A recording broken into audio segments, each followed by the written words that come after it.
The first thing is a couple of words about we kind of got sidetracked last time with that goofy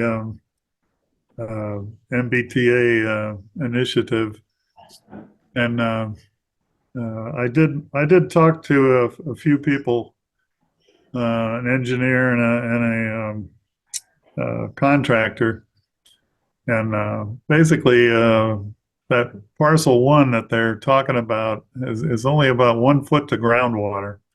So the any development there is going to have a filled septic system, and I guess it'll look a little bit like Mount Trashmore. And the other thing it would need is a community well, which is going to take up um, probably on the order of 35,000 square feet, almost the whole acre, to put in some kind of community well. So I'm this is going to be my last. I won't put it on the agenda again, and because as far as I'm concerned, it's a total waste of time. And whatever the town does, is it's not going to help people to build high density housing. That's for sure. So um, I've been thinking I'd like to talk to the governor and see if we couldn't do some deals like, we'd have to extend town water down there, which is about a mile, and that's about $1 million project. And then they need a sewage treatment plant, which I have no idea what that's worth, but it's way more than $1 million, I'm sure. But if the state would build those things, then people could actually build high density housing on that parcel.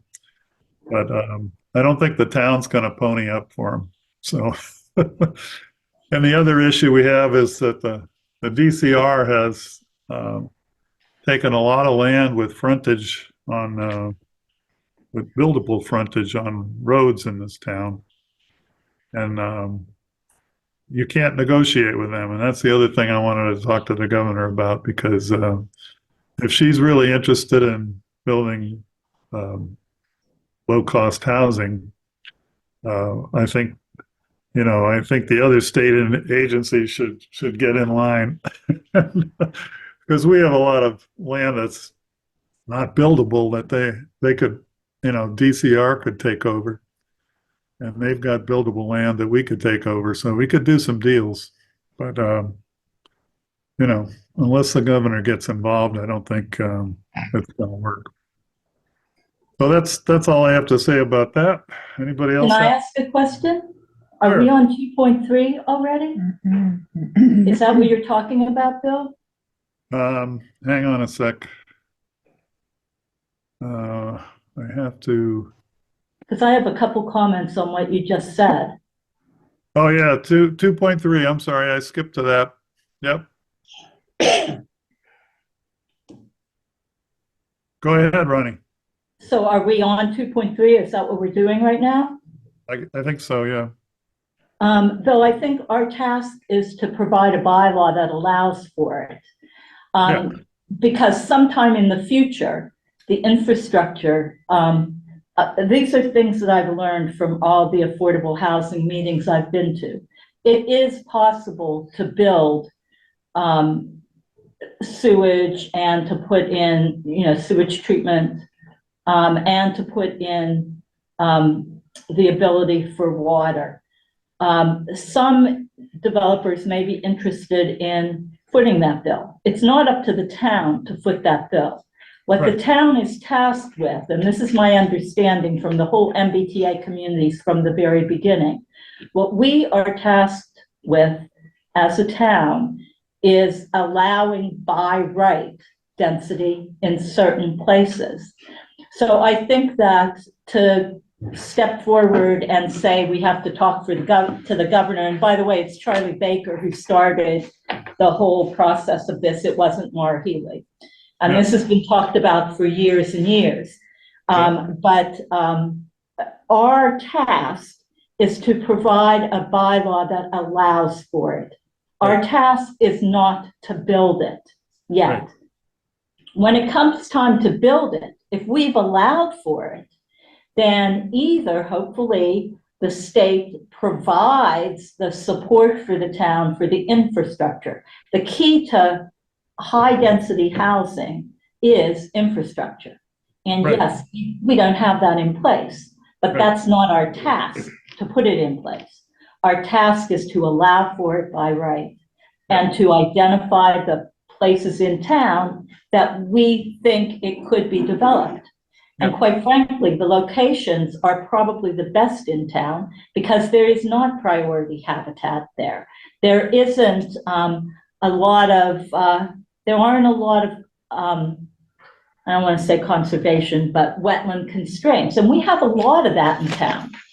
Right. It's why DCR bought up all the property that they did in town. It's to protect what we have here. But where can we? It's between, it's south of 119, between 13 and Elm Street West. Really, I think the cutoff is somewhere around Worcester Road, Bayberry Hill Road, and down that way. That is where, if you look at any of the GIS maps, there are no constraints, no environmental constraints. It's a good place. No, We no, just have to I decide. agree with that, Ronnie. I'm just saying, for this committee, it's not an issue. There's an outfit called the Core Group that's actually working on the bylaw. And I don't think we need to contribute anything to that. Okay, Because that's not what I was hearing, and I came in late, so I got no, the tail end of it, but it no, sounded like, I'm yeah, not you saying, want that law, no, get rid of it. We can't do that. no, I'm not saying that we're just, this committee's not going to deal with it is all I'm saying, because we'd be duplicating That's effort fair. that's made by the core group. And it's such a That's something long range else to read. project, given that it Yeah. would be built for years. I If think we they, have way more urgent things to work on than that. there's a DLTA grant, correct, that the town has that's working on this bylaw? So if we want to punt to them and say, oh yeah, it's fine, whatever you do, fine with us, we can do that if Yeah, that's what okay, the committee decides. right, all right. But I don't think reviewing it is a bad thing. It's just that what we were given for today, there's not much to review beyond what we had last time, if I was looking at it right. So anyway. That's all I have to say. No, that's fine. I'm sorry. I didn't mean to, I wasn't trying to cut off debate on it or anything. I just said it's really not appropriate for us to deal with it. You know, given that it's not going to be even, it doesn't have to be enacted until the end of 26. And you know, it's, and even then, it's going to be another 10 years before anybody does any development there, unless the state steps in and helps us out. Which, you know, they might, you know, because this particular governor has kind of a bee in her bonnet for low-cost housing. So did the past governor. I mean, it's not, it's the state in general. And there's a need for it, Bill. There really is. well, I agree. And I think you're right. It's the perfect place to put it in Townsend and stuff like that. So it's just from a practical point of view, it's not, you know, I can't imagine anybody's going to do anything with it. You know, given that we haven't had any 40B projects, knock on wood, for like 5 years now, and those are a slam dunk for most contractors. So, And everything you have completed has to be for our next town meeting. I mean, that's the end of this committee. So, I mean, this Unless just it's isn't, what? unless it's No, this is like done. that's the goal, but if it's not done, I asked about that and Eric said no. Okay. So Bill, somebody's worried we might get something done, I think. so Bill, I remember our discussion on this last month, Yeah. and we were debating how you would fit there's no. the number of units per acre Right. And I believe you said you were gonna talk to some contractors to see what they would do if given the opportunity, how they would structure it. Remember, we were trying to fill in the Yeah. numbers in that Yeah, I, draft? I remember, but I didn't really talk about that issue because I was more taken over by the fact that there's only 1 foot to groundwater on that parcel one, and that you would need a community well to do the high density housing. So that was going to take up the community well takes up about 35,000 square foot, almost an acre, and so I didn't even get into the construction, the economies of scale with doing a large building versus three deckers. Basically, five three-deckers would do the 15, or you could make a big building. But the other issue is we don't have a building inspector, so I mean, I would think the building code gets tougher the more units in a structure you have. Just my gut feeling. So, so a three-decker would have lighter building code requirements than a 15 unit single structure. But that's where I'm at on that. But yeah, I'll dig into that some more in my spare time. That's good. So we'll know what to fill in the blanks with. Okay. Yeah. All right. So let's go back to the noise ordinance draft 2.1. I didn't get a copy of that. Did you guys see a copy of the noise ordinance draft? It came out Yeah. just recently Yeah. from Sabrina. Like today, like this afternoon? Last week, I think. Because I thought I printed everything, and that's the only one I didn't see, but I Last couldn't have sworn Wednesday. it was in that set of stuff. Can I forward it to you? I got it. She sent it to us. So is Michael still on the call? Yep, Oh, good. All right. I'm here.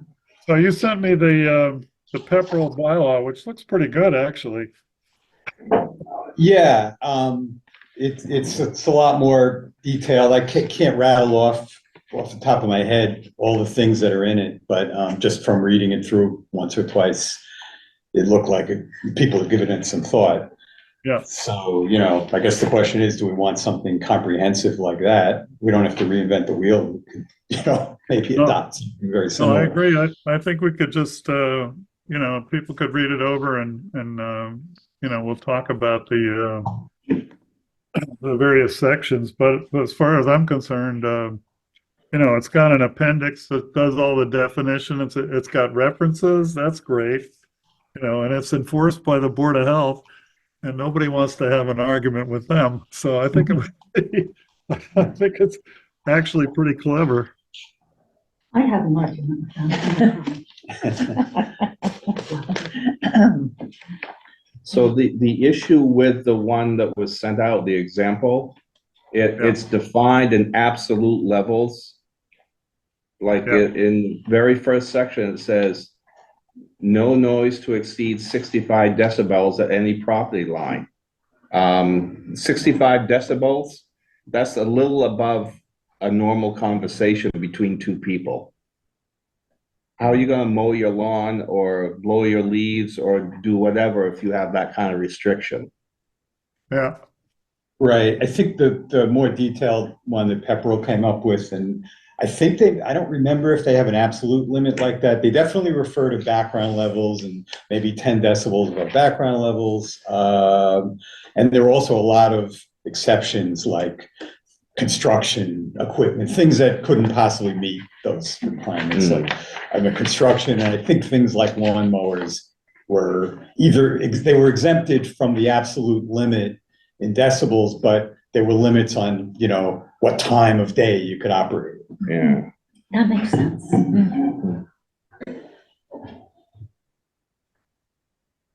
Because based on this, you'd have to pretty much whisper at your property line. Yeah, I don't have an intuitive sense of Yeah. how many decibels is loud. And, Yeah. you know. Well, anything over 100 gets loud, like a rock concert is like between 120 and 130 in general. A gunshot would be up around 160, but traffic is around, if you're in a moving car at 60 miles an hour, that's about 70 dB. So just think about the ambient noise you're hearing traveling in a car. So this is below that. Yeah, Right. there's a real good printout that I did look at, because when I saw that, that's what I did too. And like a normal conversation is 60 to 70, and then telephone, they give 80, traffic, 85. And so you can look up in that. And, where we start to talk about power motors, snowmobiles, those are all at 100, 107 and so on. Yeah.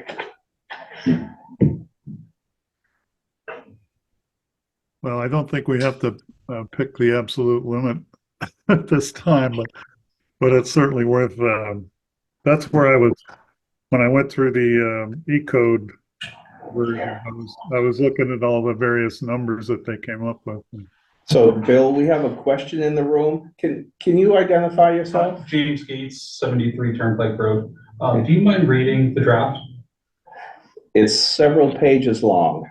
And it's actually, it's not a draft for this group, I don't believe. Correct me if I'm wrong.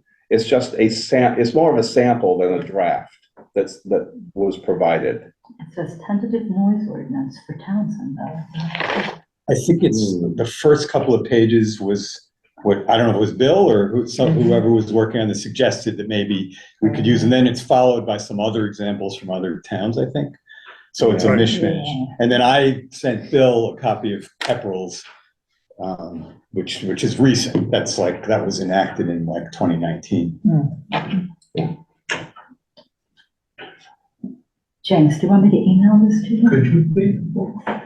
As long as I've got your email address. You should. I don't have, well, Well, you it's did. not my town email anymore, so. I don't have you. You don't have any of those attachments, Ronnie? Oh, I have all the attachments. I just didn't have James's, email. Okay.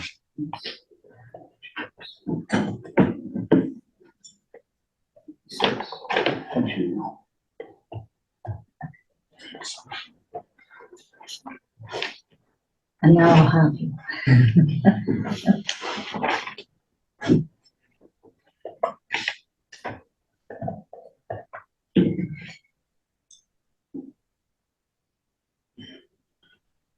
Two point one.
So Michael, is there something I haven't read this whole Pepperell thing, but is there anything about gunfire in there? I can't remember, to tell you the truth. Yeah, I remember saying something. Yeah, probably a good exercise would be, I mean, everybody, including me, because I didn't read it super carefully. You have to go through it and see if everything makes sense and if there's anything missing. Gunfire, yeah, I don't know. You think there was some? I noticed all right. Well, the thing that was attached, yes. It was the Yeah. second paragraph. Oh.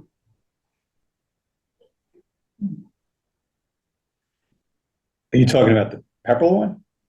The one that was attached to the email that Sabrina sent out. Oh, okay. This is something that I think I only sent it to Bill and maybe Terry. Oh, Just figuring, like suggesting we'll have it, something we could discuss at the meeting. But yeah, I can't answer right off the bat if there's anything I'm going to fire. Yeah, I don't see anything in the Pepperell one on guns. No. I think that's something that we really want to get in there. At least the thing I liked was that any private shooting range has to be inspected by the chief of police. Yeah. Because I mean, I'm seriously concerned about these AR-15s. If a bullet ricochets, Lord knows where it'll end up. So, yeah, I mean, you have to be safe, Yeah. especially when you've got neighbors. Yes. That sounds totally true and reasonable.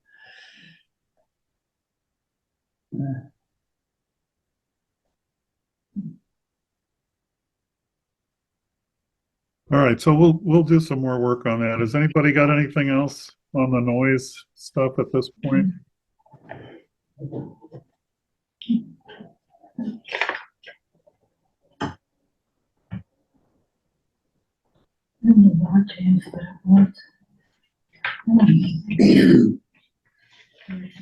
Come back in. Oh, okay. Then we have The dog acts. Can you What? read can you read a I'm dog? reading the Pepperell one right now. And as for I did, speak to, the police chief about the, noise with firearms. And Massachusetts law is, and I don't know who this, if it's, whatever's occurring is on a range, or if they have a special permit, but Massachusetts law is you can't have a weapon with more than 10 rounds. And he cited no complaints about any rapid fire weapons. So I don't know if it is going on, then there is, they could call the police and then make a complaint. It might not be a noise issue. They might be not following that guideline. That might be covered automatically by the magazine law, which is 10 rounds. yeah. Well, Typically, what I've I noticed don't is know. that the police are not anxious to enforce firearms law because there's somebody out there with a firearm, so it's Well, that's certainly not the chief's opinion. He'd like to be aware of it if it's occurring. yeah.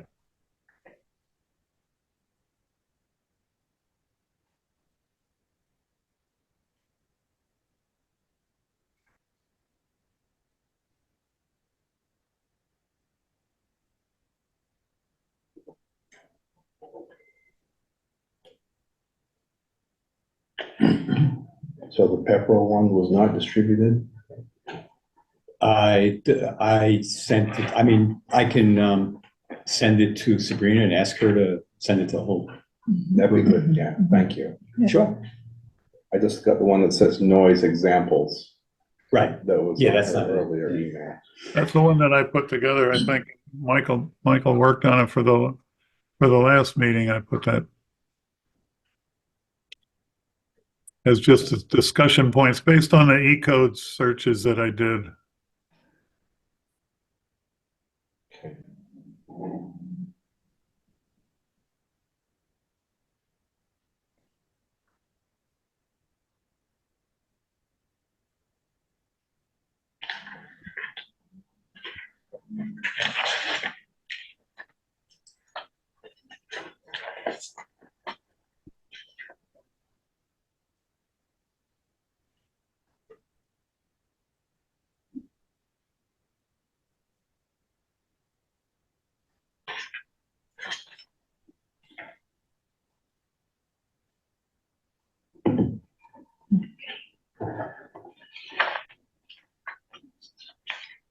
Oh, there they are. Look at that.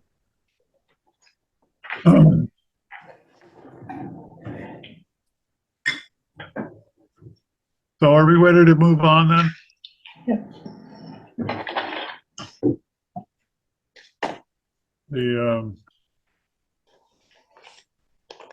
The next item was the accessory apartment bylaw. And I had written up some changes, and I think I distributed those through Sabrina. It's a one pager. Yeah, You did get a one pager. Suggested changes to 14536. That one. that's it. Yeah.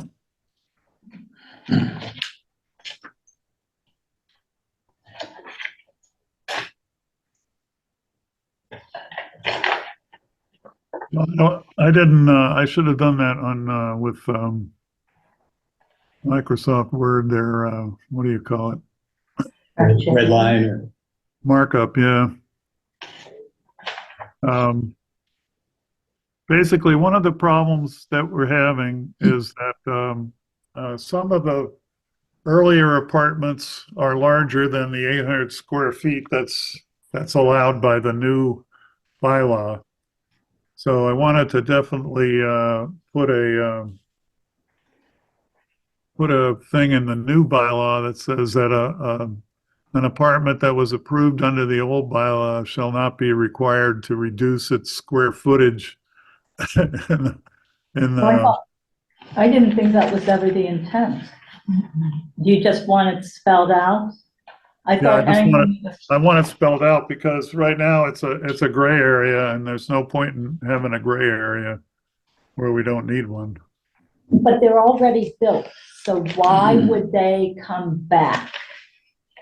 Well, our original permits were only valid for 5 years, so they had to come back for a renewal.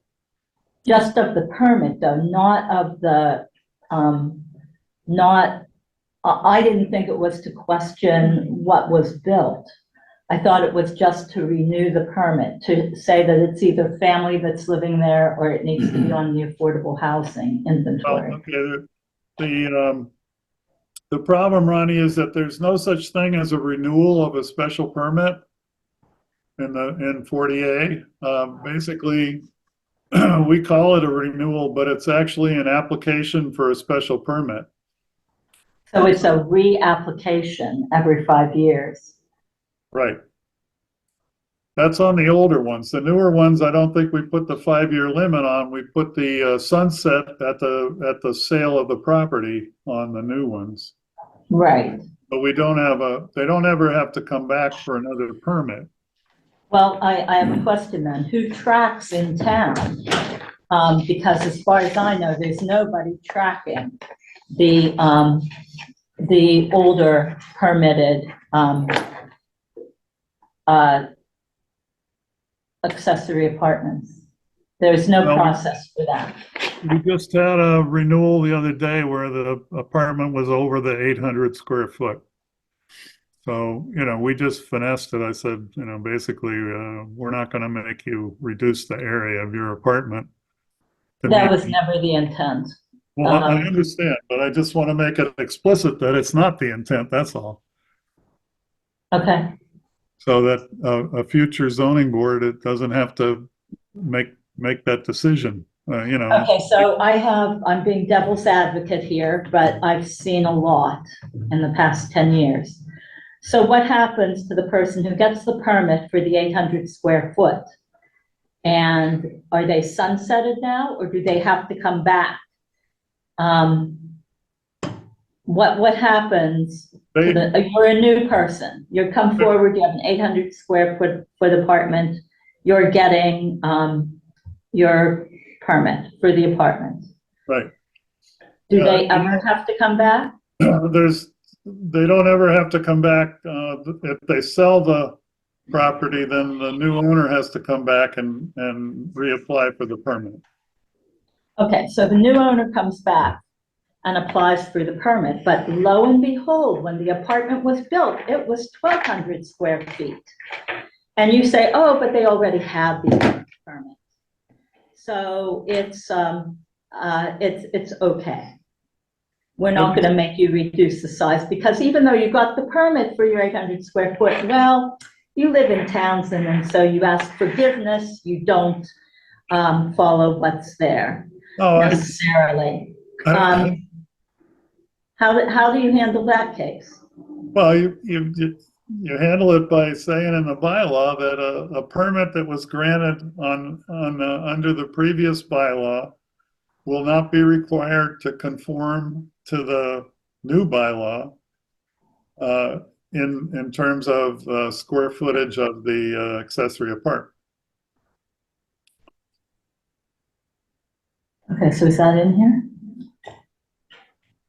Yeah, are we looking at, is it, I just want to make sure I'm looking at the right thing. The thing I'm looking at mostly talks about septic system and Exactly. what, yeah. Yeah, I haven't gotten to that. No, I guess I didn't put it in this thing, but it's been on my mind, I guess is all I'm thinking. Okay, so Oh, okay, then, there's nothing in here that addresses that issue of. Right. so, so should we wait until everything that's in your head is on here? All right. Well, I'll add that and for the next meeting, but let's talk about the other items while we're here, okay?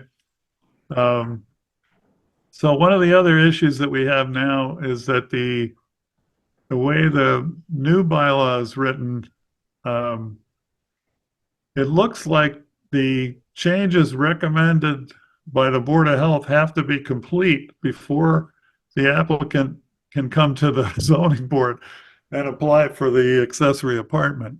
So, Okay, again, being one on the planning board and one of the people that wrote this bylaw, that again was never the intent. We thought, though, that you should have approval from the Board of Health right, to do what you're doing on the property before you came for the special permit. It wasn't written to say, oh, you have to do all this work. I mean, why would you do the work if you didn't get the permit for the accessory apartment? That makes no sense, Bill.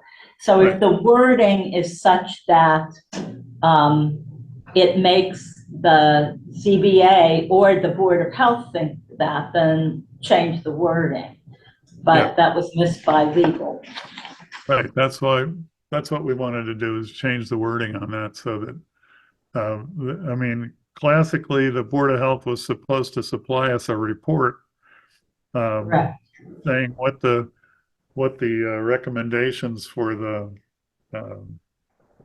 project were, basically, and then we could issue the permit. But it's just the way the law is now. It looks like they have to actually implement the changes to before they can apply. So that's what I was trying to fix in there. So that is You know, I 1A. tell you what, let me do this. I'll go back to the original bylaw and I'll do the markup so it's easier to see what the heck's going on here. And the other thing was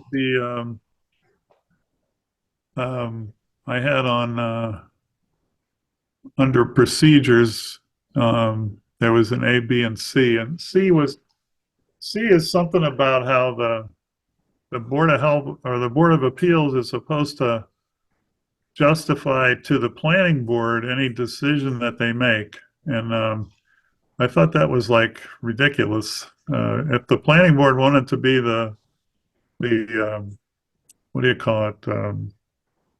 The special permit agency involved, I mean, they could have done that. But if the Board of Appeals is the special permit agency, then, we obviously have to give our usual mandatory referral consideration, but we don't have to ever justify our decision to anybody. So I got a kick out of that. Well, where are you at, Bill? Because I'm looking at the original bylaw and I'm Look under subsection D, 1 procedures, A, B, and number C is the one that I'm talking about. Does that make sense? Adequate provision. Let's see, the Board of Appeals shall give due consideration on the mandatory referral report of the planning board, and where its decision differs from the recommendation of the planning board, shall state the reasons therefore in writing. So in other words, there's a mandatory referral report. Yeah. If the planning board, for whatever reason, makes a report that says, yeah, maybe this isn't a good idea, and you disagree, you would just give your reason for that. That's right. Like, well, we can give our reason in our decision, but we don't have to report to the planning board.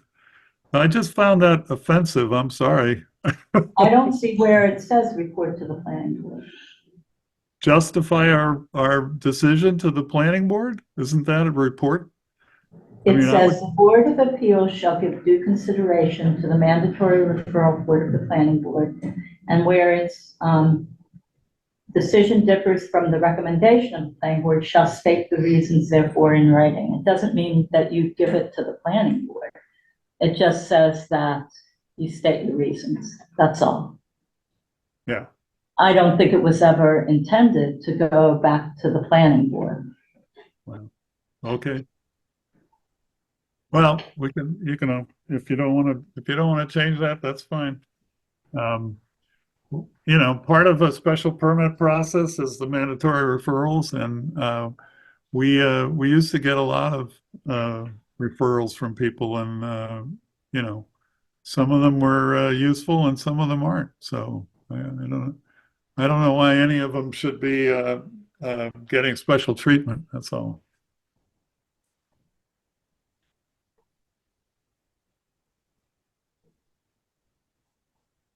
The one under that, which is another C, there's the adequate provision for ingress and egress to the outside.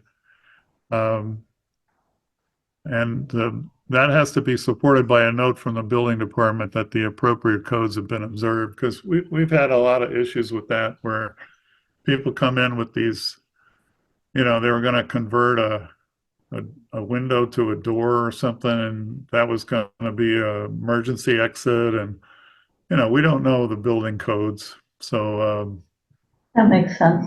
we want input. You know, if somebody's going to make a weird claim about some window being an emergency exit, then we want support from the building department on that. That's all.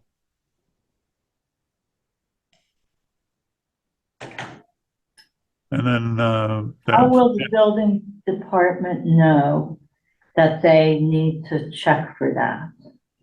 If they say the codes have been, okay.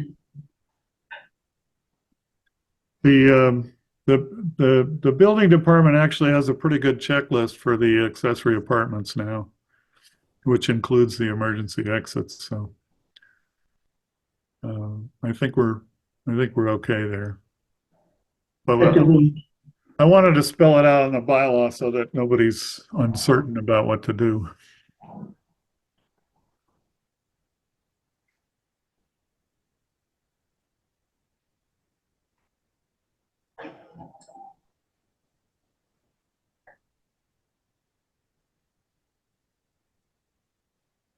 Okay, go ahead.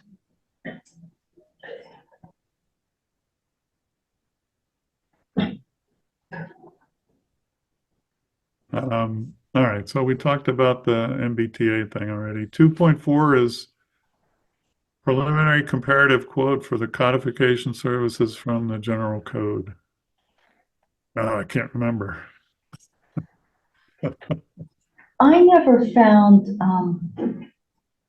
the quote itself. Did you guys? I saw all the emails, but I didn't see the quote itself, and I couldn't figure out how I was missing it. And Sabrina says it's there. Did you guys see the quote This is what itself? comes up when I click on it. What does this refer to? It's, and then if you This click on- document?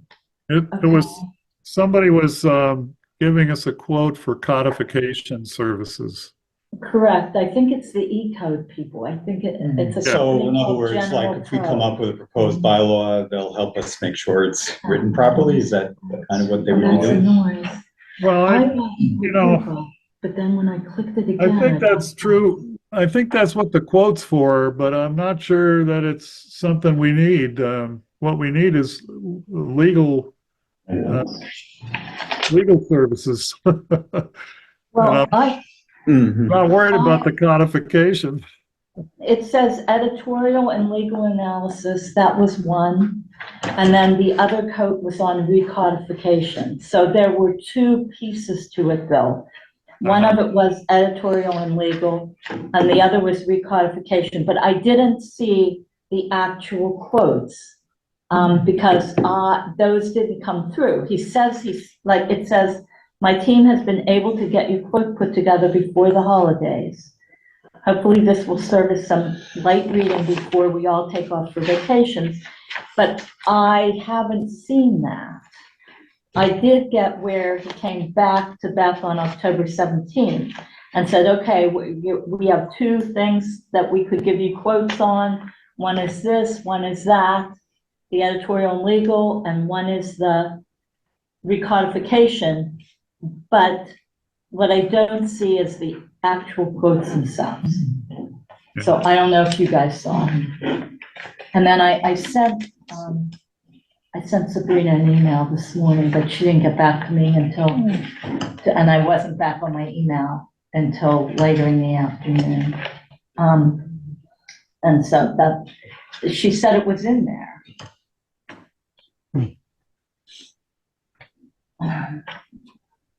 It was in as an email or an actual document? It was attached to that email, she says. You should be able to click on it. And I can click on it and get the email stream, but what I can't do is get the quote. That's all. So this was an email from Sabrina today? Yeah, because I emailed her this morning, around 9 o'clock. And she didn't get back to me until 11, but unfortunately I wasn't home after about 10:45. So anyway, so I didn't recheck this email to say, yeah, I didn't get it. So it sounds like nobody else got it either. It's 5 pages and you'll find the details on page 4. Is what the email says. No, the only thing I've got from her today is the agenda and the outdoor lighting. No, it only came to me because I questioned it. Okay, But she did send on whatever day it was last week, the one that had all the stuff where I missed the noise ordinance, that one. So that was on the 29th, Friday. She sent all the documents, and it's 2.4, code reviews and analysis. But it's an email stream, at least what I got is. And I'm getting an error occurred while loading the attached. And if I X out of that, I have to download. So did you see the quote, Bill, with dollars and cents? I have a vague memory of it, but it just, all I saw was enough to say, I'm not sure we need them. We need legal analysis, but That is part of it. let's see here. I think it would be nice too for someone to go through and find the things that we might have missed. My note on this is that, and this gets down to like 2.6, all the bylaws need reviewed for an enforcement mechanism.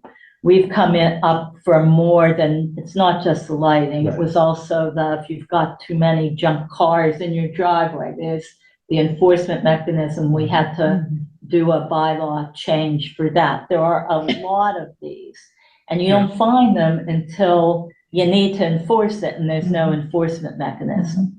Right. So, we could use someone to go through and do that. And so that was why the codification part of it would allow for that. And I do think we need that. We need both. We Yeah. need the legal piece, and we also need someone to go through who does this sort of stuff Mhm. and says, okay, these don't have enforcement. Do they need to refer back? Or we have to write a general, this is enforcement for everything, which may or may not be the right thing to do. So anyway. Yeah.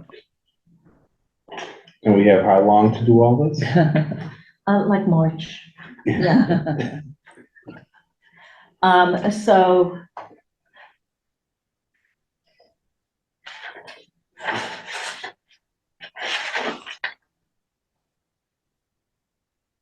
general code can provide standalone review of an existing municipal code to ensure it is free from conflicts, duplications, outdated language, and that it complies with state laws. That's under the editorial and legal. That's the first sentence, and we absolutely do need that. We aim to give communities a thorough review and understanding of its code as it exists today and how it measures against itself and other governing laws. Following the completion of the review, we will deliver to the community an electronic portal called Code Review, wherein you can then address each question and concern and supplement and changes individually or through one large update. And then on the recodification, they can provide the town with a reviewed and updated code ready for readoption at town meeting. It includes the editorial and legal analysis phase and code review. Sounds useful. So I think we need the recodification, but I have no idea what it would cost the town, and that's a factor. Yeah. So What does that mean, recodification? the recodification. Recodification, what do they mean by that? Rewriting it. Rewriting them, Oh, saying, hey, this is where it needs. They will, in following the code review, we will then draft a revised code manuscript for readoption. Anyway, How do you work in the enforcement piece?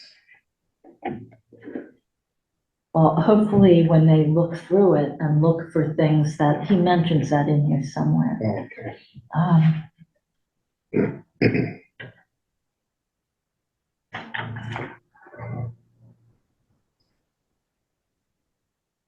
I'm not sure where I saw that. But that's definitely something that we would want to tell them, look for this, make sure that all our bylaws that need enforcement are being enforced. I mean, they all kind of need enforcement. It's always been our worst suit, the enforcement part, that's for sure. Hmm. We can't go anywhere but up in that department. So, who's the consultant that's giving the quote, Ronnie? It's general code, and I think they're the people that do E-code, but I'm not sure if that's the case. Okay. It's a company called General Code, Okay. New England's preferred codifier. That's A member of the that's a niche. ICC family Niche, of yeah. solutions located in Rochester, New Hampshire. So, anyway, Sounds like but a I good- wanted to see the quote that they provided. Yeah. This is just, Well, I words. don't know that we've given them enough information unless they're Oh, no, they doing- say they've provided, the quote. They provided Jessica with the quote on Thursday, December 21st. Okay. And Jessica says attached is a quote for 2 alternative options for professional bylaw reviews. We've included a bylaw review as one of the desired projects in the expression of interest submitted for the MVP action grant process. Kindly share at the next bylaw committee meeting and let me know if the group would like to pursue a professional review. We need it. Okay, so that's, I think we want to Mm-hmm, pursue it. I want Sam, to, yeah, I agree. yes. Probably want to know what the cost is and look Yeah. at the quote, but yeah, I tried to open it just now, and I think I'd have more luck with my work computer. if just you at home. download it, you can get the email, you can get this. If you Mhm. try to open it, you get that message that says, yeah, there's nothing here or something. I don't know. I got a thing about I'm going into a wizard, and that immediately Yeah, yeah, turns yeah, me you don't off. want a wizard. I don't want a No wizard. wizards here. But it says there's no, I expected an official quote. Yeah. You know, it costs this much and this is what we will provide you. Or at least an hourly rate or something. Mhm. Something. They don't know how many hours Yeah. they have to spend. And we don't have that here.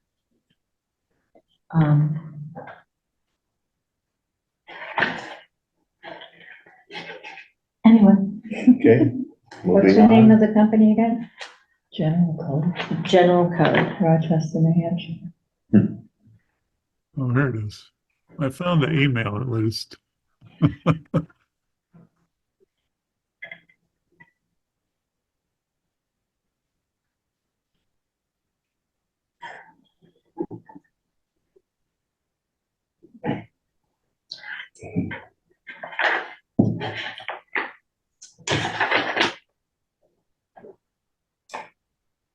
So I don't know, do we need a vote that yes, we do want to do that? We just don't, you know?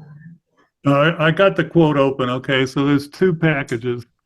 One is a comprehensive recodification for 14,500, and package two is editorial and legal analysis for 6,995. So you put them together for 20,000. Can you screen share, Bill? I'd have to get TCAM involved probably. Is But I- there some Emails. monitoring? They could probably give you permission, and then Yeah, if Is- there's someone from TCAM on, Mhm. It's the machine it's on is not connected to Zoom though, of course. what? I've got two machines running here. So Zoom is right. an application.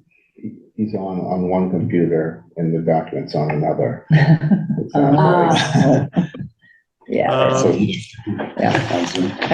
How did you get to it, Bill? Was it in that, it's an email from Jessica.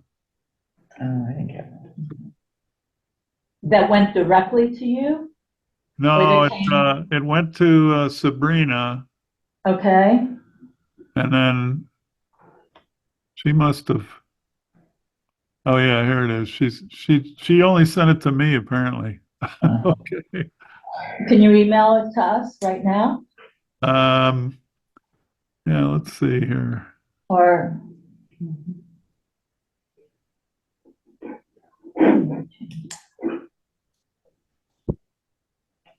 All right, I've got that.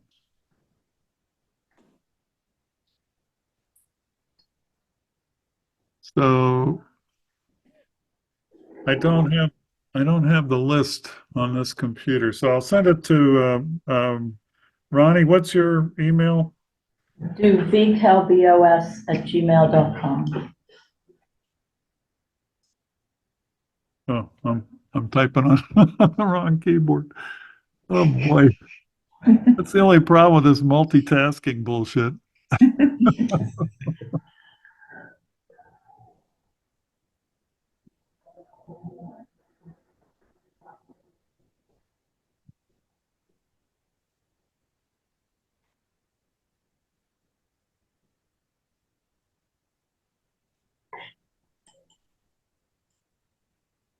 And then I have to get on Zoom, I guess.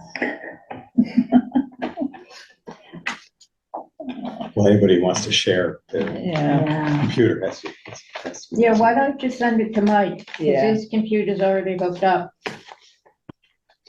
Okay, Mike, Yeah, my email, or you want me to just, I should. It starts with an M, I would assume. it does? And Brown starts with, Here it is. Galaxy. yeah, that the one? Okay. Yeah. All right. So did I get the code in there?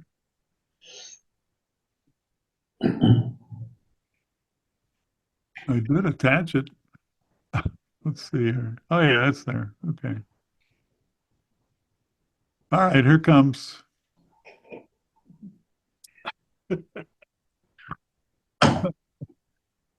Uh, I like multiple screens better than multiple computers.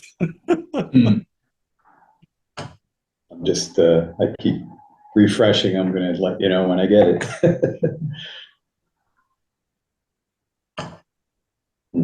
Yeah.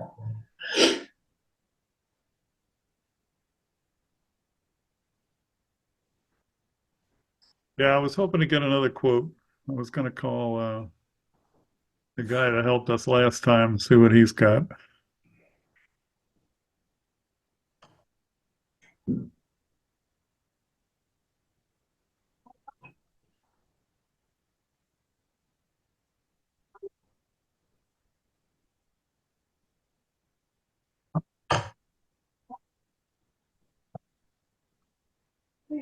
No, haven't gotten it yet. Really?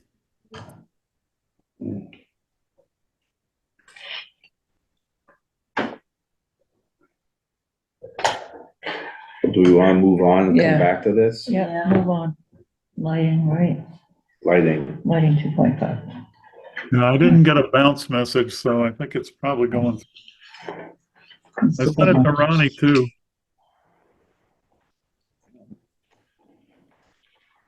Want me to start? I was gonna talk about lighting. Good. Okay. Sounds good. All right, this will take a little while, but I don't think not too long. I'll try to be focused. Does everybody in the group kind of, are you fairly familiar with the current outdoor lighting bylaw that we have? I am. I mean, I can kind of, I'll give a 2-minute summary. So we've had a bylaw since, actually two bylaws, it's part of the issue, since 1997. Now, I was actually involved at that time. And I mean, the concept is that good lighting is really beneficial. And good lighting meaning it's directed to where it's needed, it's not spilling out to neighboring properties, it's not causing glare. So that's the goal, is to avoid glare, avoid light that goes out of one property and onto somebody else's property. That's known as light trespass. Also, you know, to protect, people always talk about the rural character of the town. Dark skies is something that we have better than a lot of other places. Most people live in or near cities. We have a pretty dark sky here, and that it would preserve that. So that's the concept, and it's pretty simple. Right now, it just says there's some language about there's one main requirement, and that is that a light can't direct light upwards. So it says no light above a horizontal. So, you know, a horizontal plane through the bottom of the actual light source. And what that does is, that's also known as full shielding. So what that does is 100% of the light goes essentially down, but none of it goes up. And that's really the main requirement. There's a secondary requirement having to do with height of light. So no light can be higher than 25 feet. And there are even further limits that, to my knowledge, have never been enforced, but that if you're close to a property line, the closer you are, the less high a light can be, and that protects neighboring properties, even with the shielding, you know, that's an additional protection. Okay, so the thing is, there are two bylaws. One covers private property, that's the zoning one, and then same requirements apply to public lighting, which is town and school, basically town properties and schools. And okay, so some issues that we run into, as we've alluded to, enforcement is an issue with many bylaws, and that includes this one. My experience has been, I mean, being a person more than most people in the town aware of this bylaw, over the last 26 years, I had occasion to talk to the building commissioner about this or that light that I felt wasn't in compliance. And in general, that resulted in corrective action, particularly with the longtime building inspector that we had, at the time that this passed in the late 1990s and on for the next 20 years. Then there was a new building inspector who just wasn't interested in enforcing it. So that was like a 5-year period that ended recently. So we've kind of had an accumulation of a lot of lights in town, particularly in the last 5 or 6 years, that have been put in with nobody, controlling that or informing the owners that these requirements existed. So I guess the idea of maybe we can make some changes to the current bylaw to make it clearer, maybe avoid some of the confusion that results from having 2 different bylaws, and maybe kind of bring it up to the 21st century in various ways. So maybe what I'll do is there a way I can share my screen? Yeah, you just asked. It's You Dave, can't, yeah. Dave from TCAN. Let's see, I think I have it right here. Okay, so let's see. I guess I want to go to Zoom. How do I share? Share screen. Okay, so I don't know. Is there Did you hear us? Let's see if he's up there. No, he has to give you access. Yeah, I asked if you could. Oh, he's sitting in the next room? Yeah, partly. Share screen.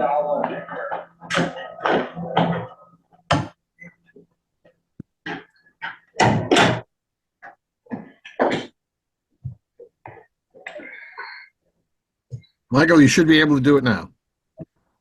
Thanks. Thank Let you. me try it. Oh, okay. I guess I will. I'll just actually. Usually you have to have it open, and then you do share screen. Let's and see. There you go. Okay. Got it. Okay, so I actually, I think everybody got this. If you read it, you saw I sort of summarized it on the first page. Maybe I'll go down to the actual language, and I kind of redlined it. So this is actually the private bylaw. I'm making the assumption that that's the one we would sort of use as the base, although that's something we could talk about.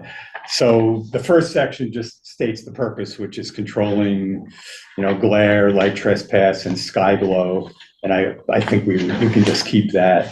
The definitions, I just added some things that are assuming we adopt the changes that I propose, these additional definitions would be needed because they're referenced, so obviously we would make it consistent. If we end up not adopting this or that, some of these may not be necessary. It's mostly technical stuff.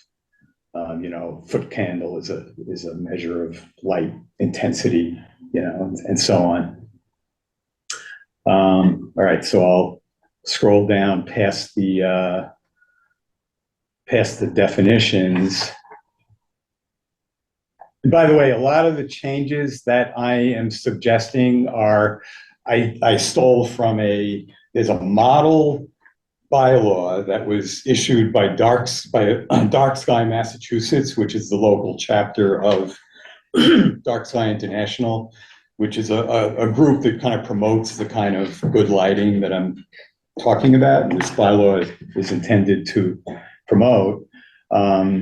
One thing we could do is use the model bylaw. That would be a big change. It's really comprehensive. It has a lot of requirements in different forms. I kind of made the assumption that we probably would prefer just sort of tweaking the current bylaw, but I'm open to discussion. I would love to see the model bylaw adopted, but there'd be a lot of new stuff that we'd have to explain.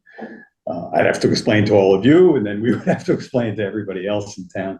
So this is more of an incremental, make a few changes. Can I ask a question? Yeah. under C right there, near the top of what, right there, C regulations. Yeah. It says all luminaries for private outdoor lighting. I thought, did you cross out private? Yeah. Are It's you not seeing on my, when are you seeing? It's not exactly what came, okay, I see what happened. Okay, so you're gonna make it the one bylaw. You're That was what recommending one, which makes sense. yeah, and I mean, if To some me. of you know this, but when I relatively recently, the last year or two, asked for this to be enforced, there was a disagreement with the building inspector, and he had an interpretation of what private lighting meant, and it's not defined anywhere, which I guess is a problem. But he had an interpretation that to me made no sense. I don't think it made sense to anybody else, including the zoning board. And I appealed it, but he interpreted that, oh, private lighting only means single family houses.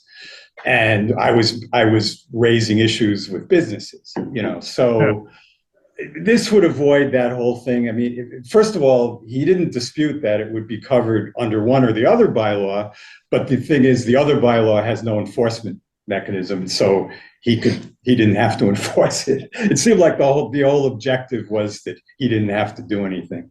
So anyway, right, my recollection from 26 years ago was that we had a town council who, for some reason, said you can't have a zoning bylaw that regulates public property, but I don't think that's true. So hence we had this very awkward situation with two bylaws. So right, cross out private, that's the number one change I'm proposing. This would apply to all properties, including public. Yeah. Yep. Okay, so I want to explain now number two. So currently, the part that's not red, that's what it says now, which says this is the height thing that is intended to control light going from one property to a neighboring property. So right now it says luminaire has to be no more than 25 feet high. And it has that formula, the 3 plus D over 3. So in other words, like theoretically, if you were right on the property line, your light could be 3 feet high. And for every 3 feet you move away, you get another foot, right? So that's what the 3 plus D over 3 is. And if you do the arithmetic, if you're 66 feet away from the property line, at that point, you can be the full 25 feet. Okay, that's never enforced. There's lots of properties that have their parking lot lights pretty close to the property line that don't meet this. I personally never brought that up. I never complained about light that violated that. It seems somewhat maybe not that practical. So what I thought was, why don't we make two options? We'll say you can meet that existing requirement, meet those height requirements, or B, and that would basically set light intensity requirements. The technical term is illuminance, that could easily be measured.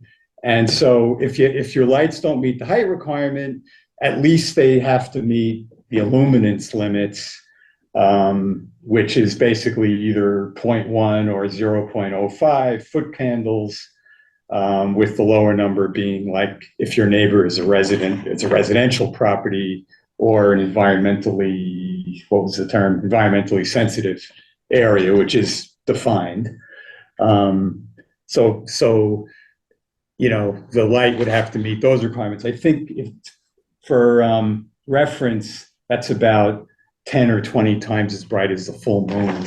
So it's pretty bright. It's not like a severe restriction.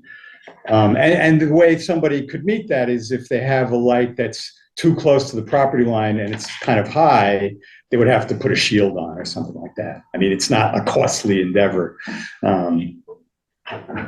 So that's what I was thinking. So it's really not a new requirement. It's actually making the current requirement more flexible, because the current requirement as it is now is probably not practical in many cases, So anyway, that's what I was thinking. Now the language here with the illuminance and the 0.05 foot candles, all of that I took from the model bylaw. It's one little section of the model bylaw that I referenced. Then there's several more, these 3, 4, 5, and 6, which I'm now showing. Those would all be new requirements that I took from the model bylaw, we could take them or leave them. From my viewpoint, as somebody who advocates having good lighting, promoting good lighting, I would like to see these. But I think if everything above that, if that were enforced, it would be 90%, we'd be 90% of the way there. But anyway, number 3 is just limiting illuminance on non-residential properties. So it basically says, take the industry standard, that's the IES is the Illuminating Engineer Society. They have all kinds of standards for different kinds of situations, like parking lots, lighting buildings, whatever, the street lights. And very often those standards include, here is the recommended brightness level, so many foot candles at the property line, or so many foot candles in the middle of the parking lot, or whatever. And we're saying here, use those guidelines, and you can go 50% above them, but you shouldn't go higher than that because that's excessive. So that would be one. The correlated color temperature, that refers to a problem that's become apparent in the last few years, that very light that's very towards the blue end of the spectrum is really bad in terms of glare. And in most situations, there's no reason why somebody should be putting in those extremely blue lights. So the town has actually been following this. What this says is the color temperature should be no higher than 3000 K, which is kind of a warm white. Like if you go to the store and you buy a light bulb and they call it warm white, that's usually around 3000 K.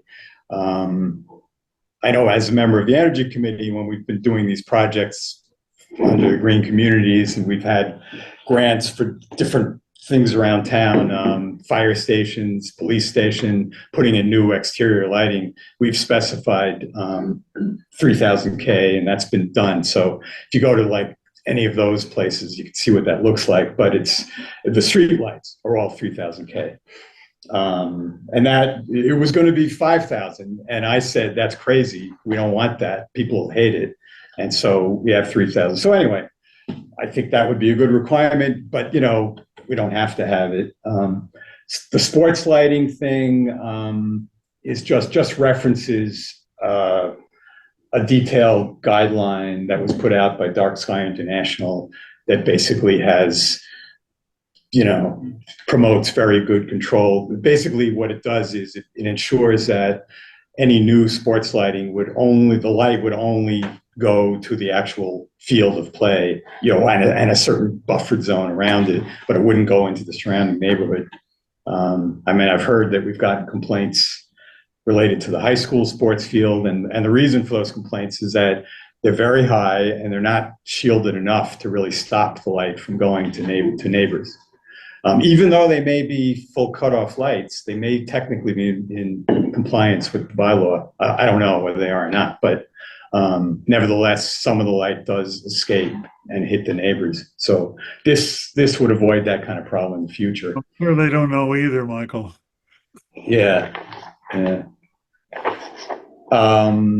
then finally, the number 6 is, again, also from the model bylaw, that basically just says anytime somebody applies for a building permit for new construction, and if there's any lighting involved in that, they should provide the building inspector with all the information needed to determine if they're in compliance. I kind of asked the question, do we actually need this? I don't know whether that is typically done.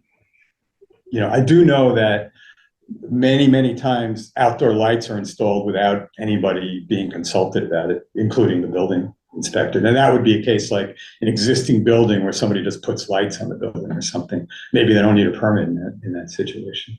I don't know. There are also cases for single-family homes where lights weren't part of the original plan, but then they decide later on that they want to install. Right. And they put them up. Right.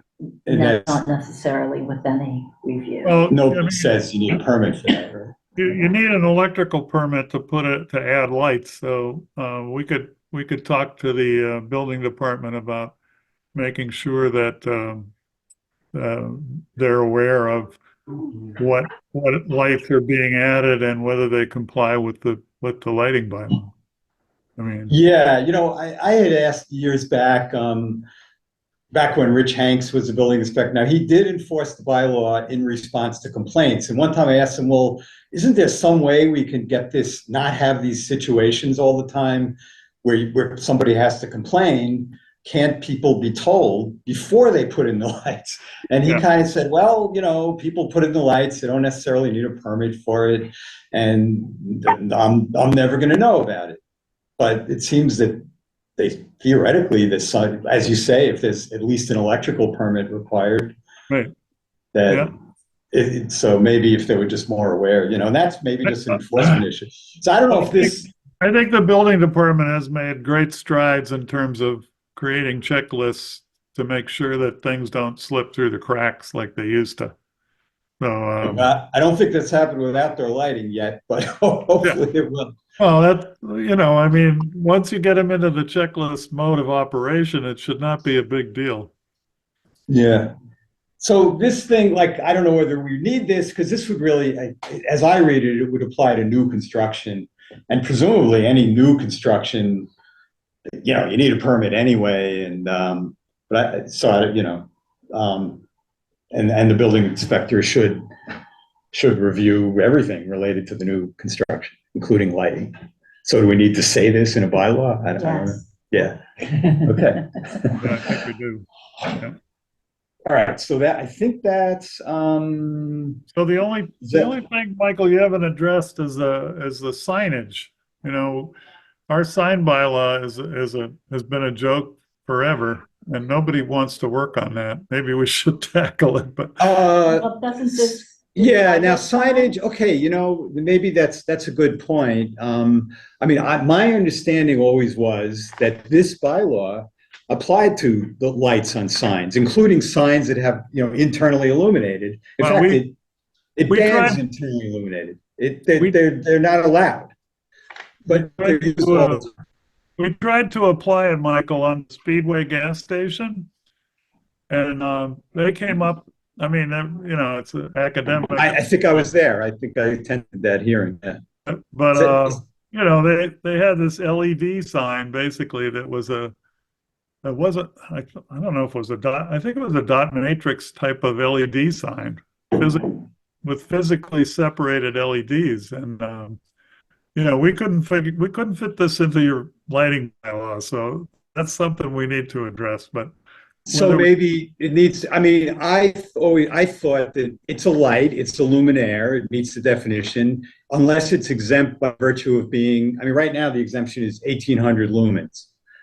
So, which is actually quite bright, but anything under that is exempt. But if it's over 1800 lumens, it should be regulated. And in fact, internally illuminated signs wouldn't be allowed at all, but they're all over the place. They've been put up all over the place. But and I know sometimes, they actually go and get a variance, which is okay, but at least they recognize it's regulated. But I guess you're implying that we should make it more explicit because it's a source of confusion. Because, I mean, their sign actually I thought was pretty good because it wasn't a big concentrated clump of LEDs. They were kind of all spread out.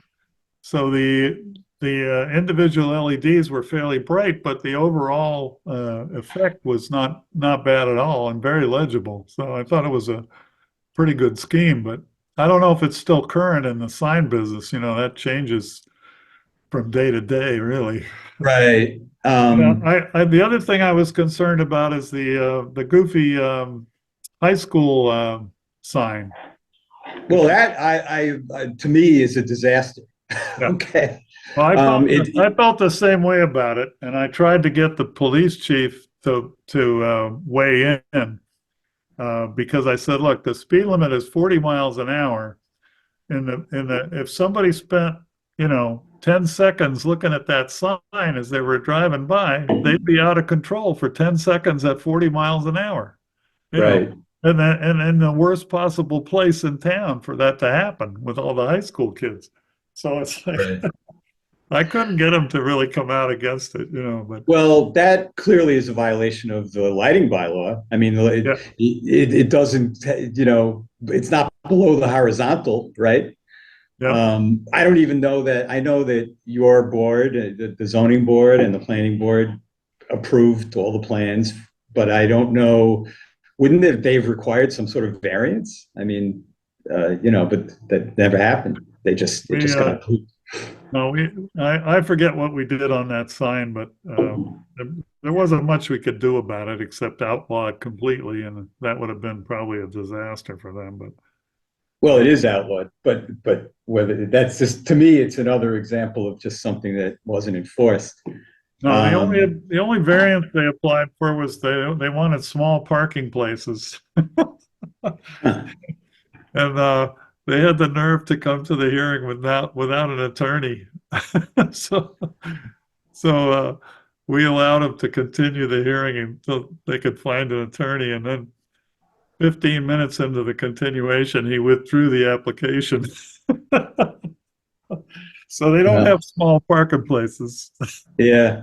One thing they do is, and I believe that your board required this, and then I had to remind them, and they generally follow it, which is they turn it off by 9 p.m.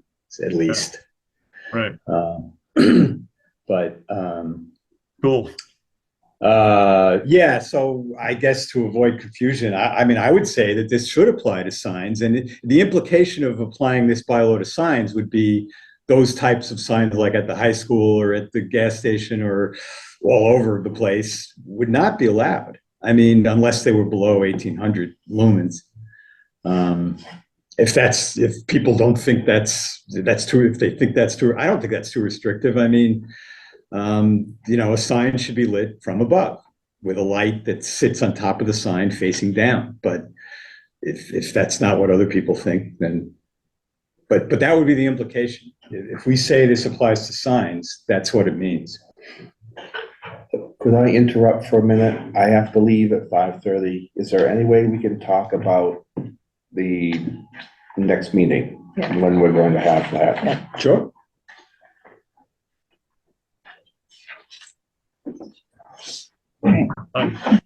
Next meeting. If we wait a month, are we going to accomplish what we need to accomplish? Well, I think Yes. probably Yes. I think probably a couple of weeks is more appropriate. 22nd, There's a 1 p.m. Affordable Housing Trust meeting. on the 22nd? Yep, so we Oh. could do 4 p.m. Okay, on the 22nd, that's right, yeah, I and see we'll that. just make it a serious meeting day. 22nd of January, Yeah, I think Sounds that's good. okay, at 4. And Bill, I would like to put together some inclusionary zoning bylaw changes. Okay. Looking at places like Dunstable and Groton and et cetera, that have that in place now. So I'll put together, do you want me to send that to you or to Sabrina to be disseminated? Yeah, send it to Sabrina. She's being very cooperative. So Is there any way that when stuff gets sent out, that it goes to everybody? Yeah. Yeah, that, well, yeah, Sabrina's been pretty good about that, but I'll talk to her about it again, and we'll get a system set up. Okay. so the 22nd at 4 p.m.? Yeah. And do we need a vote on the quotes, or are we holding off on that? Did you I get wanna- that email? Did you get that? Oh, I the didn't get the email. email. Let me check. I don't know when we're actually going to get that No. any money. So we I- could So, do it. just so that I know, so I can potentially bring, there's 2 options, right? One option's 14,500, and that's the all-inclusive, and then there's a less inclusive option, which is 7,000, basically, right? Right. Is that the case? The 14K included everything? It wasn't just, okay, all right, yeah. I think that I haven't seen them. so. 14K is meant to be comprehensive, yeah. It includes the recodification and the legal and the editing. Yeah. Okay. I think anyway. And were you gonna try to get other quotes before our next meeting, Bill? Yes. Okay. Um, All right, you want me to finish up lighting or? I don't see anything? yeah, finish Yeah, later, all right. yeah. Yeah. Thank you. Thanks. Okay, thanks. All right, so basically, all right, so we have essentially what I would look on is 4 potential new elements to it. Maybe we'll, signs, I can give a little thought to how to get that in there to make it clear that this sort of apply to signs. So can I just interrupt for just 1 second though? Yeah, yeah. Lights that are up now would not be grandfathered. The only thing that would be grandfathered would be items before 1997. That's what I was. Yeah, I was just gonna get to that. So, But- right, But that's we what don't I'm- want to but grant. these 4 new sections, would those? The be 4 new grandfathered? sections, logically, that would be for future lighting, Okay, right? that's We'd what have I to wanted write to it, make sure. right? Okay. And we hopefully, if we get help with language, we'll do it right. But the way I would look at it is current lights that were installed after the current bylaw would have to still meet the basic requirement that has always been in place, Right. which is to be full cutoff. But these 4 new Yeah, the requirements. 4 new that's requirements would be only future lights. Future. Okay, Right, thank right. you. And actually, with the draft that I sent, I think only referred to like number 3 because I hadn't yet put in, but it would be 3, 4th, where did I say that? Mixing up and down. Yeah, so effective date, here it is. So the effective date would be, I don't know the best way to say it, but I'm saying this bylaw took effect on April 29th, 1997, and any changes shall take effect immediately upon approval of those changes by the voters, et cetera. So any luminaire before 1997 is exempt from subsection C. I may have to change that. I think everything is C. Okay, I guess I have to say which part of subsection C to make sure it doesn't include. But then you see in number 3, the new part, subsection C3, 4, and 5, and 6. Those would only apply after the effective date of those subsections. So you see what I'm trying to Right, say? yeah. See Yeah. what you're really saying. Yeah, you need to change that effective date to the Attorney General's approval of the town meeting votes, right? Okay. No, I think he's saying the original. That would mean though, Bill, that everything is grandfathered. And I think I understood Michael to mean that the only things that are grandfathered are those before April 29th, 1997. No, I was talking about his new sections he was adding. Right. He said they're gonna be effective immediately upon approval by the voters of Townsend at an annual or special town meeting, and of course that's subject to approval by the Attorney General. Okay, well, that language is in the current bylaw. In other words, the original bylaw had said that it's going to take effect when the Right. voters of Townsend. So maybe that's not the right way to do it. But I that's thought it in was understood that it has to be approved by the AG's office before anything at town meeting takes right, effect. right. That's all. I don't know. But maybe then on G3, where the new subsection C3, 4, 5, Mhm. the repeat 1 and just say these will take effect immediately upon approval by the voters of the town of Townsend. So add that in under 3. Right, instead of just saying the effective date. Because I figured, well, in G, we say the effective date. G1, we say that the effective, but you know what I mean? So the effective date is defined in G1. Is it? The effect, Shall take effect immediately upon, okay, any changes shall take effect. okay, I see what you're saying, yeah, Yeah. okay. So I think now I didn't change anything as far as the enforcement stuff.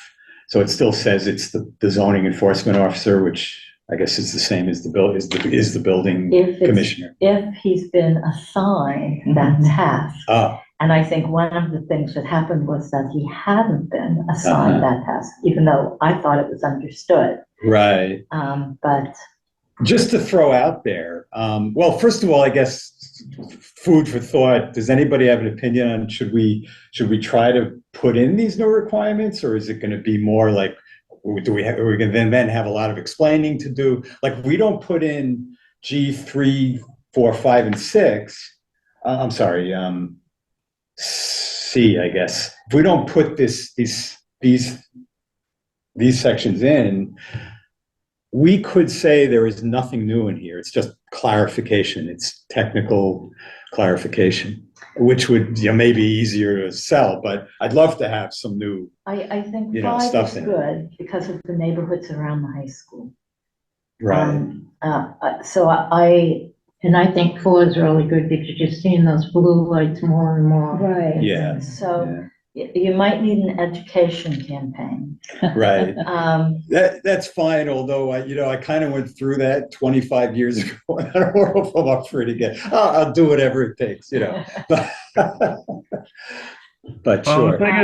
the thing is, you never know what it's going to take until you get to town meeting. So yeah, I don't I think like the lighting plans idea too. Mm-hmm. And this is just like little snippets that I took from this model bylaw. I mean, I would love to just adopt the model bylaw wholesale, but I don't know. It's this is what I thought were the real meat of it without replacing it completely, replacing what we have now.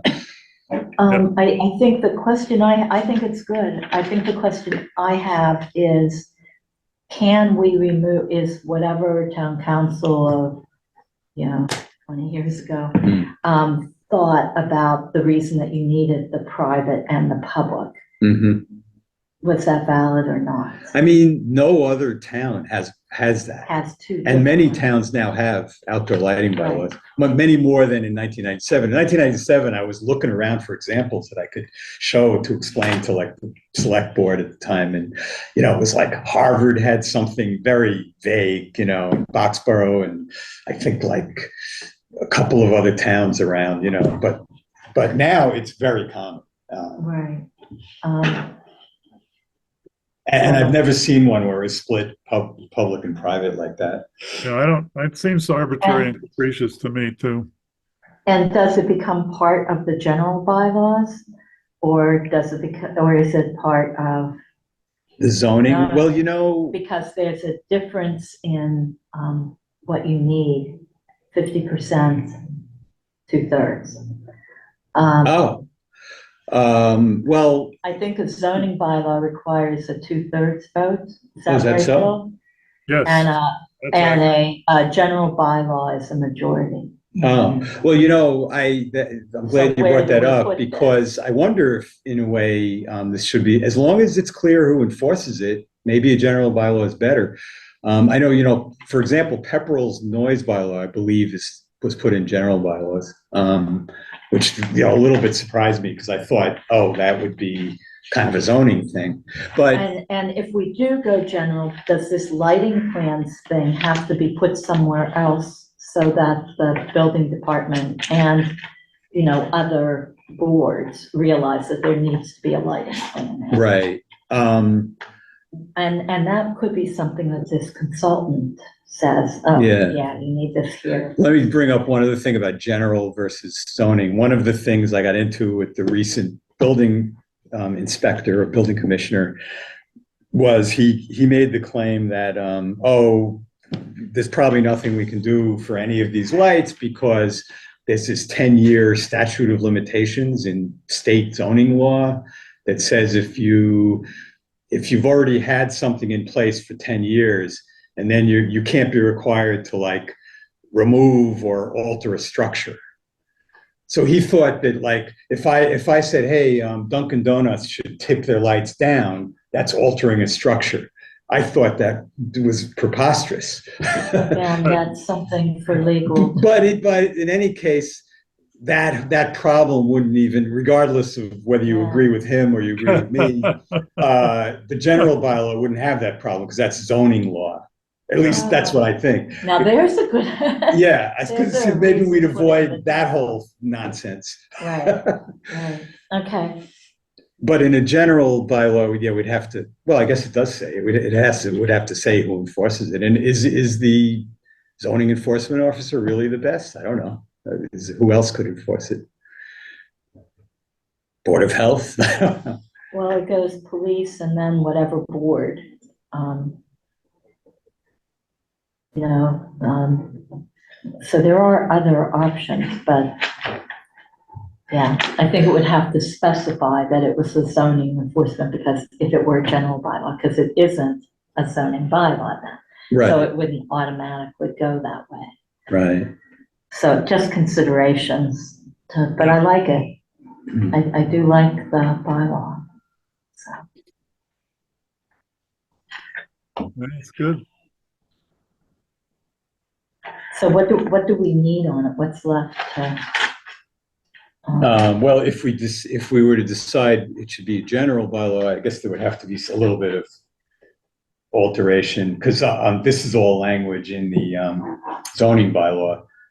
You know, essentially it's a red line of the zoning bylaw. So, but it's pretty similar in the. Yeah, a lot of the zoning bylaw has more stuff in it. I don't know if all these definitions, but maybe they are. There, you can put those definitions Yeah. in. It would really just be an editing job, but yeah. So I don't know. Should I take the general bylaw and then turn it into this? It would just look different in terms of what's redlined, but basically end up the same.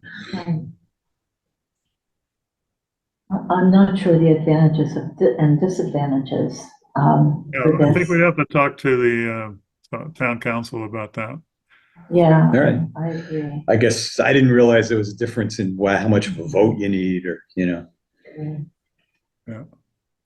And what do you think you think that since there are some new requirements, is that going to be more people against it? People feel it's too much regulation, or you never know. I mean, look what happened to the chicken bylaw. What happened? I don't know. Well, they pulled it at the last minute because there was so much opposition that it was going nowhere fast, you know. So it's you know, people have chickens and they get into the neighbor's yard apparently. So They didn't want too much regulation of their chickens. well, see, the other problem is that we're a farming community, so to tell people that they can't have chickens is not quite consistent with that. So it's Right. it's one of those things. It's like servicing internal combustion engines. You know, that's a God-given right. You know, regardless of any regulations. Right. So there's all these hot buttons, and you just never know. Yeah. Go on a town meeting with something like this. Well, I believe I wasn't there, but at one of the recent town meetings, there was a proposal. I guess Ronnie, you worked on that about the enforcement of a few bylaws, including lighting, the general bylaw that didn't specify who enforces. But so what happened was people were against it. I mean, just yeah, they didn't want enforcement. you said we object to It's about enforcement. the general thing. I mean. We need Guido and his black Cadillac. That's all. All right. Well, I mean, you know, if nothing were changed and we just left this bylaw the way it was, but we had somebody who would enforce it, we'd be like mostly. I mean, it would really be nice to have some additional requirements that addresses, because, for example, when you go after this meeting, when you go out to town hall, I mean, to the parking lot, you'll notice the lights right here at the town hall parking lot, they meet the bylaw. They're full cutoff lights, but they're too bright and they're too blue. And you'll just see look up at them and see the glare, you know. So they're okay, like from a distance, they're not really impinging on the whole neighborhood or anything like that. So it's fine, but it's If too, you want to you know. go to a place that you know that there's an issue, like Sterlite's been an issue, Mm-hmm. we've had complaints I about it. complained about Starlight and I, Yeah, of when course. we've had nothing- neighbors complain about it and whatever, and there is a law to enforce it, but we just haven't been effective at it, so we need to be effective. Right, and Hopefully I- with the new, maybe with the new building. And one of your fellow select board members I talked to about it, and he said, oh, you know, they've been so good to the town. And yeah, I know they've been good to the town, but can't they put some shields on their lights? It's like everything should be equal. You know, not you can do what you're doing, but you can't do what you're doing. It shouldn't be that. It should Right. be, here's the law, we need everybody doing the same thing. Yeah, And I think one of the problems at town meeting wasn't just the enforcement.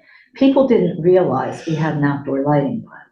So they were thinking that we were eliminating lights and that it wouldn't be safe to go places in town because we were saying, take away the lights, there shouldn't be lights.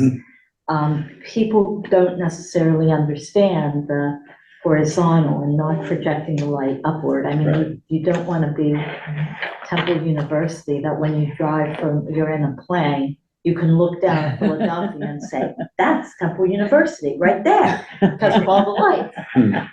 But in any event, it's that sort of thing. And they thought we were removing lights when in fact we were directing the lights down because that's where the people are. We don't need to light the sky. right. So there was that misunderstanding, I think. So. No, I don't see any point in pulling punches before you go to town meeting, but as Ronnie says, you kind of have to anticipate. You got to educate people. And Well, when does that's that not happen? easy. In other words, we could talk about it here in this committee, we can make presentations to, I don't know, the planning board or whoever we would want to convince, but very few people see that. So it would be at town meeting, It would be essentially. at Yes. town meeting. You have to Yeah, have a you really- presentation, And you don't have time to think about it then. right? No, You you know, don't. it's snap Yep. judgment. Mhm. No, when we Um, got our 100% recycling bylaw, which is still on the books, you know, that was like totally out of the I don't know, out of the ether somewhere that thing passed, you know, and basically I had to shut my wife up and say, you know, don't say a word at this point, okay? Because any more explanation might have queered the deal at town meeting, and it was amazing. I mean, you know, it was quite a moment. Well, this original bylaw passed, I mean, you Oh, yeah. know, I think there was I went through some things of people yelling about they don't want the light police or whatever, you know, but it They ended up. did call you an escaping lumen. I Right. remember that. I was Dr. Lumen. Dr. Lumen, he's an escaping lumen. I mean, if we could, on the website, put some sort of education material. We don't have a Right. local paper anymore. So you Right. can't you know, pack articles that people would see and read and be able to consider and think about prior to coming to town meeting. The only real place to do that, that doesn't become it is really the website. Yes. Right. So to put something together on, this is why. Mhm. Yeah. And the other thing I'll would- certainly might be, presentations at the senior center. That is another place that you could. There's so many seniors in town. It's like 62% now or something. Oh, yeah. Get something out in the library newsletter. Yes. Yeah. Because I read the you know, they send out a newsletter, they do a Facebook post, and they put a lot of stuff in there that people actually do read who Yeah. maybe don't actually read the town website or whatever. So When is town meeting? it's the beginning of May, Okay, because I'm going to be away First. half of April, so I first just was, Monday in May or yeah, something like that. It's early at May. least I'll be sixth? here. May Something 6th? like that Okay. sounds about All right. right, May 6th. Wednesday, Tuesday, whatever, Oh, the beginning of early May. May. Oh, It's specified in the bylaws oh, when okay, it would all be. right. Geez, you know, I got my tax bill already. I was Yeah. blown away. Okay. Yeah. Oh, The tax bill assessors from, have really got their act together this year. It's just amazing. yeah, I Well, got one we too. usually get them this time of year. Oh, yeah, And this time of year, but the end of January is the last day to apply for an abatement. So the 1st of January is when they're supposed to send them out, and I think they actually did that this year. yeah, they did. They do. They usually do, because you have to set the tax rate in early December. Mhm. So there, you know, the assessors have to come to the Board of Selectmen, the tax rate gets set late November, early December. It's And- Well, December 3rd, it I'd goes. say it's the earliest I've ever gotten my tax bill. Let me just say that. And all the reassessments, again, the assessors announced that reassessments were happening on properties. The tax rate went down. Your taxes may have gone up, but that's because Because the your assessment value of went your up, house, yeah. the valuation of your house. Mine definitely went up. It's And been they going up. did go around, they did have people in town reevaluating last spring. Oh, wow. So, All right. Can I don't know if there's anything else on the outdoor lighting? not for I'm me. good. Okay. Just, can I bring one extra thing out of the blue that's not on the agenda? This is coming from my wife, Ona Brown. So the question is, or the issue is there any regulation of when a tree can be cut down on a public way? Like, because the issue is that we've seen cases in our neighborhood of big old trees that are right along presumably in the town right of way, not private property, but town right of way that have been cut down. And maybe it was because of Is it utilities, I don't know. Unitil because of wires, but in some cases it didn't seem like it was near wires. Is there any regulation on that? Is that something that, Well, There's a scenic road act. but yeah, the you scenic tell- roads act. Go ahead, Bill. Well, the So I don't know. problem when is, not. the Scenic Roads Act is supposed to protect those trees, but there's lots of reasons that you can cut down a tree that's in the public way, and I wanted to expand it to 5 foot outside the public way, which would cover a whole lot of scenic trees, but everybody thought that was a taking of private property on the planning board at the time. So You can't, if it's within the right of way, some random person can't just go and cut a tree. no, I know, but they're doing that, Ronnie. They're not. There are random people cutting trees down in the public way. really? Well, Yeah. that should be an enforcement issue then. And then, is there some process? In other words, if I don't know who normally would be cutting a tree. I mean, it might be Unitil or, Unitil, Is that- they put a plan in place. yeah. And they're to notify people if they're, taking. Yeah, I've gotten notices from them that they're cutting trees around near my house or whatever. But so there's some process where somebody looks at it and says, okay, that's really necessary for the safety of the wires or whatever, or is it just, because it seems like we've seen trees just cut just for no apparent reason, By private. Well, citizen? I don't know who cut them. No, that big pine that opposite the cemetery on Island Street that I asked them not to cut down, they trashed that puppy.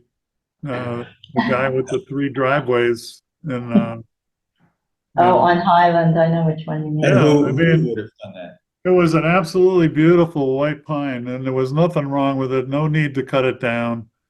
Yeah. But they cut it. They cut it, and you're supposed to apply to the planning board for, to cut trees on the scenic roads. And I think pretty much all roads in Townsend are considered scenic. But And Yeah. unless By they're you, numbered. could it been, was there some trees cut down? Was there any trees removed as part of the work for the, PFAS?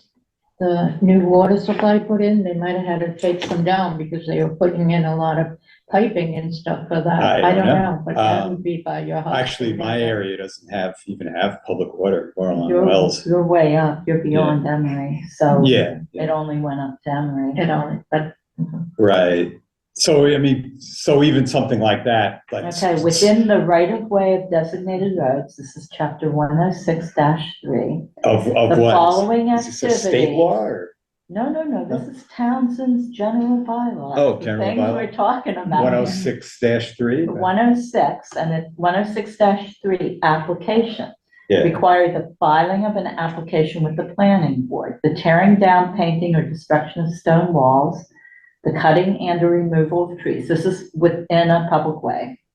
Repair, maintenance, reconstruction, or any paving work done with respect to a scenic road, including the construction of new or alteration of existing driveways, if such work directly or indirectly affects stone walls or trees within the right of way. So I know when someone is doing new construction, this is a consideration of the planning board. Mhm. Now, if it's just someone who says that one's dead and it's gonna fall, they need to do this as well. Mhm.